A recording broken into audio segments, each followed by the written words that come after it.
La presse nationale et internationale a répondu ce 3 janvier 2022 à une énième invitation du Parti social-démocrate ayant pour particularité forum de la presse et présentation des vœux de nouvel an au président Pierre Claver Manganga Moussavo.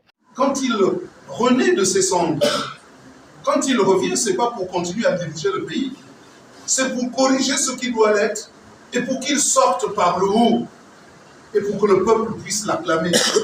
Et moi, je prends l'engagement, si je suis élu président, de protéger sa personne, sa famille et ses biens, et qu'il parte tranquille. Parce que moi, je sais que c'est bien, c'est dérisoire. Ce que je veux, c'est transformer mon pays et donner à chacun de vivre libre, c'est-à-dire un travail correctement rémunéré, un logement, éduquer correctement ses enfants, les soigner, les vêtir et les nourrir. Et de partir tête haute, les Gabonaises et les Gabonais auront oublié tout le mal qu'il aura fait aux uns aux autres. Face à l'actualité sociopolitique à l'aube des échéances plurielles de 2023, le pape de la provincialisation est revenu sur le transgabonais qui fait la une, en chutant sur la concertation des partis politiques de l'opposition. Alors que la route, la transgabonaise, est une arlésienne, elle n'arrivera jamais avant 10 ans à Franceville, cette allure.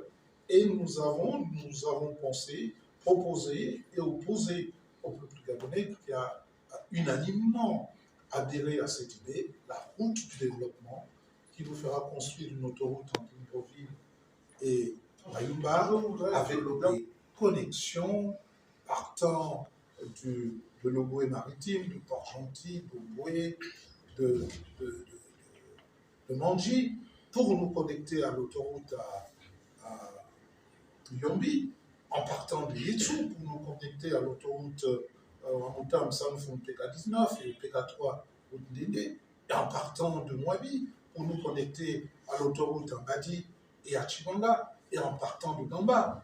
Même s'il n'y a plus de pétrole, il faut s'occuper de cela aussi, en faisant même un pont, parce qu'il y a des sites imponables où il fait bon vivre, à Gamba. Et puis il n'y a pas que le pétrole, il y a aussi la pêche, où, pour nous connecter à l'autoroute à Lomomo, et en partant de Mali, de Olengi-Binza, pour nous connecter à l'autoroute à Chibanga, et en partant de Mabanda, pour nous connecter à l'autoroute à Niali, et en partant de Bongo, pour nous connecter à l'autoroute à Ndende, en partant de Malinga, en passant par les Kindu et Nzenzele, pour aller sur les Bamba, et en partant de Malinga pour Ligou, les Bamba pour nous connecter à l'autoroute sur Ndende. C'est-à-dire que si vous êtes à un endroit donné, vous êtes mal représenté, les autres vous représenteront, puisque nous sommes dans une structure où les candidats à l'élection présidentielle sont tous nos candidats. Et après l'engagement qu'ils prennent au deuxième tour, sans discussion, nous soutenions celui qui sera le mieux placé. Ça, je pense que c'est une avancée, parce que je vous dirais que, contrairement à ce qui est largement répandu, il n'y a jamais eu de candidature unique au sein de l'opposition. Tant en 1993, en 1998, en 1993, Mba avait gagné l'élection. En 1998, Pierre Mamboudou a gagné l'élection. En 2009, il y avait plusieurs candidatures. Mba Obam a gagné l'élection.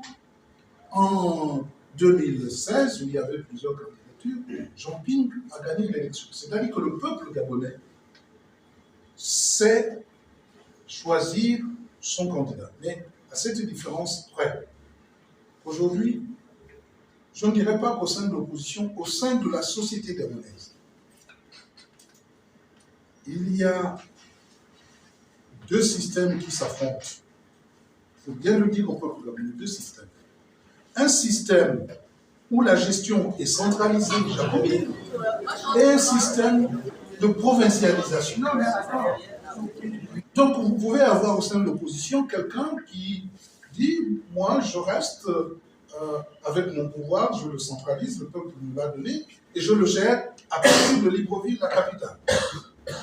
C'est une gestion que nous appelons au PSD une gestion excentrique.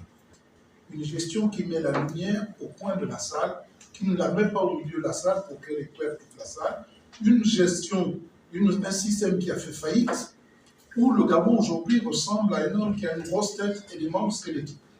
Et l'autre système, c'est le système de la provincialisation. Donc nous pouvons avoir au sein de l'opposition deux systèmes qu'il faut aller exposer aux populations, et c'est aux populations de nous dire, par exemple, au premier tour, qu'on choisit la provincialisation, et il revient au centre de la provincialisation d'agréger tout le monde, de faire venir tout le monde à cette idée, et tout le monde doit se rendre compte que la population préfère la provincialisation, et tous les membres de l'opposition doivent se mettre autour en améliorant certains axes de la connaissance, cette stature qui a été choisie par la population. Nous notons que le PST a été face à une suite de caravanes à l'intérieur du pays avec un bilan positif, marqué par la présence de la population d'OIM à Franceville pour être éclairée sur la provincialisation. Au finish, c'est dans une ambiance conviviale et festive autour des plats, fourchettes et cuillères, suivie d'un pot, que cette énième rencontre a fait tomber son rideau.